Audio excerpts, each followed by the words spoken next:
नमस्कार, कैसे हैं आप लोग। उम्मीद करता हूं कि आप लोग बहुत बेहतर होंगे। एसएससी सीजीएल 2024 वाले जो एस्पिरेंट हैं उनके लिए बहुत बड़ी अपडेट है। 1,62,000 प्लस जो एस्पिरेंट हैं उनका डाटा हमारे पास आ चुका है और ये डाटा जो है वो काफी चौंकाने वाला है, क्योंकि यहाँ पे 135 प्लस स्कोर करने वाले 80,000 से ज्यादा एस्पिरेंट हो चुके हैं। तो ये कहीं ना कहीं अलार्मिंग जो सिचुएशन है वो आपके लिए है और ये कहीं ना कहीं इंडिकेशन है कि कट ऑफ आपकी जो है वो हाई जाएगी। हाई जाने के चांसेस बहुत ज्यादा है। तो कट ऑफ जो है क्या आपकी वाकई में बहुत ज्यादा हाई जाएगी और किस केस में आपकी कट ऑफ कम जा सकती है उस पर बात करेंगे। उसके अलावा क्या 115, 110 या 120 जिन बच्चों के मार्क्स बनने, क्या उनको मेंस की प्रिपरेशन करनी चाहिए नहीं करनी चाहिए, या वो 2025 एग्जाम की प्रिपरेशन करें। तो कहने का मतलब यह है कि आपके जितने भी डाउट हैं वो क्लियर होने वाले हैं और जो क्लियर कट जानकारी है वो आपको मैं इस वीडियो के थ्रू देने वाला हूं। यहां पे घुमा फिरा के कोई बात नहीं करेंगे, जो जेन्युइन इन्फॉर्मेशन है वो आपके बीच में मैं प्रोवाइड कराने वाला हूं। तो 1-2 मिनट के अंदर सारी बातें मैं आपके बीच में रखने वाला हूं। तो चलिए स्टार्ट करते हैं।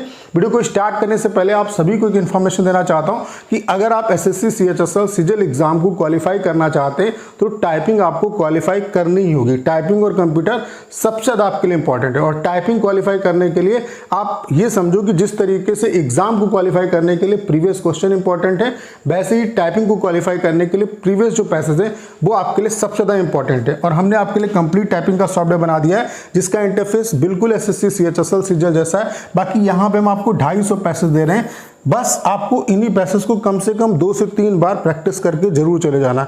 मैं दावे के साथ कह सकता हूं 100% आप टाइपिंग को क्वालिफाई करके आएंगे। एक दिन का जो डेमो है वो आपके लिए बिल्कुल फ्री है। मैं आप सभी से जरूर कहूंगा कि एक बार डेमो जो दीजिएगा। डेमो का लिंक डिस्क्रिप्शन और कमेंट बॉक्स में पिन किया हुआ है, वहां से आप डेमो दे सकते हैं और अगर आप डेमो से सेटिस्फाई होते हैं तो अपना जो बेस्ट प्लान है वो परचेज कर सकते हैं। तो आप ये देख सकते हैं, ये 1,62,000 प्लस जो एस्पिरेंट है उनका डाटा है। इसका जो क्रेडिट है वो रैंक मित्रा और ऑनलाइन स्टडी प्लेटफॉर्म को जाता है। ठीक है, तो यहां पे आप इस डाटा को जब ध्यान से देखेंगे और सारा जो सार है कट ऑफ का वो इस डाटा में ही छुपा हुआ है। कोई आपको बताए या ना बताए, जो चीजें हैं वो इस डाटा से ही आप समझ सकते हैं। ठीक है, अभी मैं सारा फिगर आपके सामने रखने वाला हूं। यहां पे मेन जो हमें मतलब है वो आफ्टर नॉर्मलाइजेशन कितने क्या मार्क्स स्टूडेंट के बन रहे हैं, ठीक है, और कितने एस्पिरेंट उस मार्क्स की कैटेगरी में आ रहे हैं वो हमारे लिए इंपॉर्टेंट है। क्योंकि आफ्टर नॉर्मलाइजेशन ही देखोगे तो आपको चीजें समझ में आएंगी, क्योंकि शिफ्ट वाइज ये डाटा राय स्कोर के बेसिस पे अलग अलग होगा। तो जो बच्चे अगर राय स्कोर के बेसिस पे देख रहे हैं तो वो ये देखेंगे कि नॉर्मलाइजेशन में उनको उनकी शिफ्ट के हिसाब से कितना बेनिफिट मिलेगा। तो आफ्टर नॉर्मलाइजेशन अगर आप देखेंगे तो 190 से ज्यादा स्कोर करने वाले जो एस्पिरेंट हैं वो आफ्टर नॉर्मलाइजेशन 93 हैं। ठीक है, जबकि ये डाटा 1,62,000 प्लस एस्पिरेंट का डाटा है। अभी ये डाटा जब 2 लाख या 2.5 लाख होगा तो ये जो संख्या है ये और भी चेंज होगी। ठीक है, उसके अलावा जैसा कि आपको पता है कि जैसे अगर 2-2.5 लाख एस्पिरेंट का भी डाटा आ जाएगा, फिर भी इसमें मल्टीप्लिकेशन जो फैक्टर है वो 1.2 या 1.5 का बिल्कुल काम करेगा। तभी हम कहीं ना कहीं एक्चुअल जो डाटा तक है वहां तक पहुंच पाएंगे। तो यहां पे आप देखेंगे कि 180 या उससे ऊपर स्कोर करने वाले कितने एस्पिरेंट है, 1431। 170 या उससे ऊपर स्कोर करने वाले 7769 एस्पिरेंट है। उसके अलावा 160 या उससे ऊपर स्कोर करने वाले कितने हैं आपके 23,000, यहाँ पे देख सकते हैं 23,047। उसके अलावा 150 या उससे ऊपर स्कोर करने वाले 45,901। 145 या उससे ऊपर स्कोर करने वाले 58,529 एस्पिरेंट है। 140 से ऊपर स्कोर करने वाले कितने हैं, 71,395। 135 से ऊपर स्कोर करने वाले आप देख सकते हैं जो एस्पिरेंट हैं वो कितने हैं, 83,900। उसके अलावा आप देख सकते हैं 133 या उससे ऊपर स्कोर करने वाले कितने हैं, 95,964। 125 प्लस स्कोर करने वाले आप देख सकते हैं 1,06,785। यहां तक जाने की जरूरत ही नहीं है। आप जो डाटा है वो आपका ये मान के चलो कि यहां से ही आपका वेरी करेगा। अब यहां पे आप चाहे सीएचएसएल की कट ऑफ उठा के देख लो, प्री की 2022 की, 2023 की, या सीजीएल की कट ऑफ उठा के देख लो। अगर फॉर एग्जांपल 70,000 जो एस्पिरेंट है वो क्वालिफाई हो रहे हैं, ओवरऑल एग्जाम में 70,000 अगर एस्पिरेंट क्वालिफाई हो रहे हैं तो उसमें से मोटा मोटी आपको 35,000 के आसपास एस्पिरेंट ऐसे मिलेंगे जो यूआर कैटेगरी की कट ऑफ को क्वालिफाई कर रहे होंगे। इसका मतलब ये है जैसे कि यहाँ पे 17,727 वैकेंसी है। ठीक है, तो 10 गुना एस्पिरेंट को ये क्वालिफाई करेंगे तो आप ये मान के चलो 1,80,000 जो एस्पिरेंट है वो क्वालिफाई होंगे। मोटा मोटी तो हम ये मान के चल रहे हैं कि 90,000 जो एस्पिरेंट हैं वो ऐसे होंगे जो यूआर कैटेगरी की कट ऑफ को क्वालिफाई करेंगे। तो 90,000 डाटा कहाँ पे पहुंच रहा है वो चीज़ें आपको देखनी है। तो 90,000 अगर हम देखें तो ये 83,900 यानी कि लगभग 84,000 जो डाटा है वो कहाँ पे पहुंच रहा है, 135 नंबर पे ही पहुंच रहा है।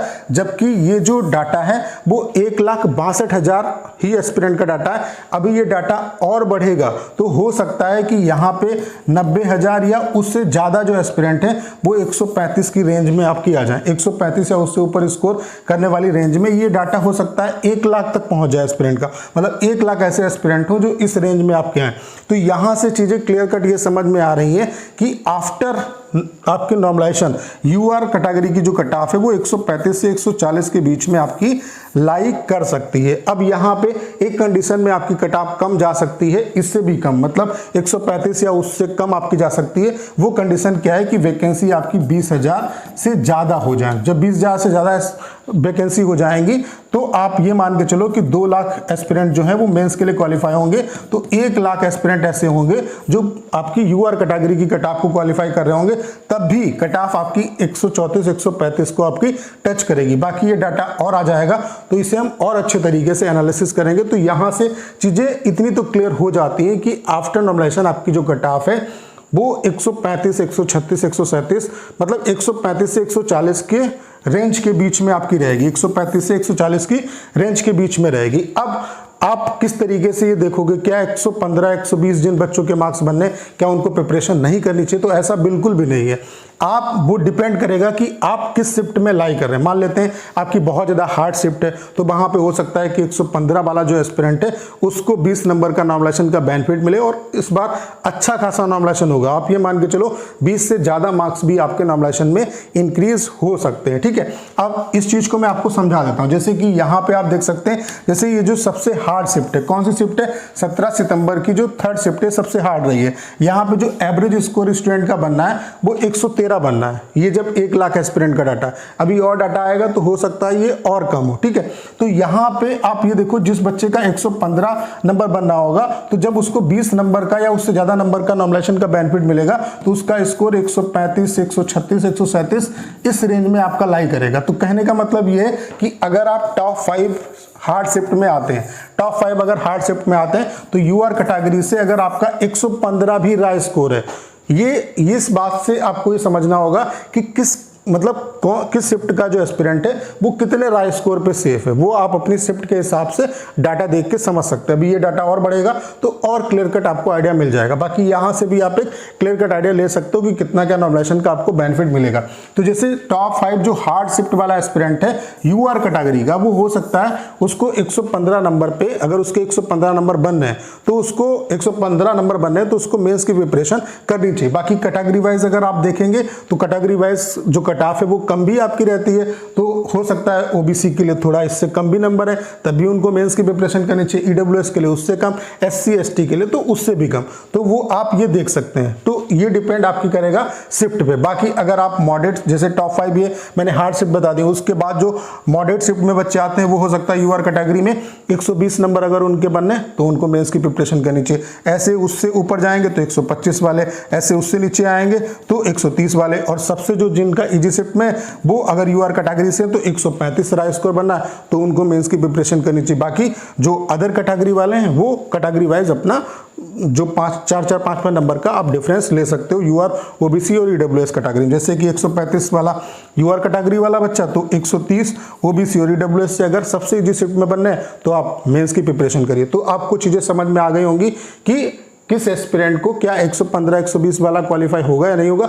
बिल्कुल होगा, बशर्ते वो हार्ड शिफ्ट में होना चाहिए। ऐसा नहीं है कि इजी शिफ्ट में वो लाई कर रहा है, सबसे ज़्यादा इजी शिफ्ट में लाई कर रहा है और फिर भी उसका 115 पे हो जाएगा, तो ऐसा बिल्कुल नहीं होने वाला। ठीक है, कट ऑफ आपकी यहाँ से आप ये समझ सकते हैं, कट ऑफ 135 से 140 के बीच में लाई कर रही है। जो डाटा यहाँ पे दिख रहा है उसको मतलब देखते हुए ये इस चीज़ को आप भी समझते हैं। ठीक है, क्योंकि सच्चाई जो है वो अभी छुपा सकते हैं आप, कुछ टाइम के बाद चीज़ें आपके सामने आनी। बाकी जो मैंने चीज़ें आपको बताई फैक्ट्स, उसी के बेस पे डाटा आपका काम करता है और वो चीज़ें आपको अच्छे तरीके से समझ में आ रही होंगी। ठीक है, तो आप कितने स्कोर पे सेफ होंगे, कितने स्कोर पे आपको मेंस की प्रिपरेशन करनी चाहिए, वो किससे आप देखेंगे, आप किस शिफ्ट में लाई कर रहे हैं, ठीक है। अब हो सकता है कि शिफ्ट वाइज कोई बच्चा 115 पे यूआर कैटेगरी में सेफ हो और कोई बच्चा 135 पे सेफ हो, ठीक है। वो डिपेंड करेगा आप कितनी हार्ड शिफ्ट में आते हैं और कितनी इजी शिफ्ट में आते हैं, वो डाटा मैंने आपको बता दिया। बाकी यहाँ से एक रफली आइडिया ले सकते हैं, जैसे कि मान लेते हैं जो टॉप 5 हार्ड शिफ्ट में बच्चा आता है यूआर कैटेगरी का,